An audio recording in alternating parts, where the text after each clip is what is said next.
oh yeah, Jimmy Butler of Philadelphia 76ers. This is what I'm talking about right here. See, this is why I love the NBA so much. This is what it's all about, ladies and gentlemen. We've been talking about Boston. We've been talking about Toronto. We've been talking about Milwaukee. But now it's about the Philadelphia 76ers. They got a dog in the city of brotherly love. You're talking about Joel Embiid. You wanted to be league MVP. There's no excuse now. There's nothing standing in your way. Ben Simmons, you're a jump shot away from being a champion because you, with Embiid, with Butler, can make that kind of noise. Either way you slice it. I love what I'm seeing. I love what's going on right now. The great freaking Milwaukee. We'll see Toronto with Kawhi Leonard. We'll see the Boston Celtics with the crew. Tatum, Jaylen Brown, Kyrie Irving, the whole bit. It doesn't matter anymore. This is what it's all about. This is basketball, baby.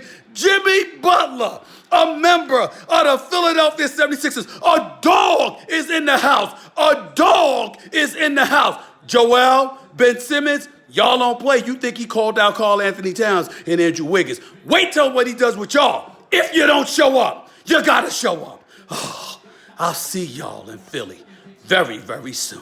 I'm out. Stephen A. Smith, he knows the player, he knows the city, where he is headed. Now he's with us on SportsCenter. Stephen A., let's start with Butler's fit with this team. What do you see? I think it works, obviously. He can play. First of all, he's willing to play defense, and he's a big-time defender, particularly when he wants to be. I know you're losing Covington there, but he replaces Covington. He'll be just fine. And offensively, he's better. He's better as a catch-and-shoot three-point shooter. He's better in terms of handling the basketball and creating his own shot. And the reason why that's so pivotally, incredibly important, because Ben Simmons, as great as he is, a jump shot away from being the second coming of LeBron James, he can't shoot. And because of that, he's not somebody you get to rely upon in the clutch, but you're still looking for him to create shots for other people who were primarily catch and shoot or standstill shooters. In the case of Jimmy Butler, that is not the case. He can create his own shot. He can get to the basket on his own. He doesn't have to rely upon Ben Simmons in order to get him the football. Plus, he's a long-range threat. Consider the fact that 3 of the Sixers' 5 guards aren't threats from the outside at all. That's Ben Simmons, Markelle Fultz, and T.J. McConnell, who's played about 127 minutes this year off the bench and has only attempted 2 3-point shots. The reality is that the arrival of Jimmy Butler is big time for the Philadelphia 76ers, and that's just on the court as it pertains to his game. I didn't even get into his attitude, his willingness to get in individuals' faces and hold them accountable, even if they are the franchise players of teams. So the Timberwolves do accomplish getting Butler out of the West. When we add him to Philly, where does that put the Sixers in the pecking order here in the East? Top three.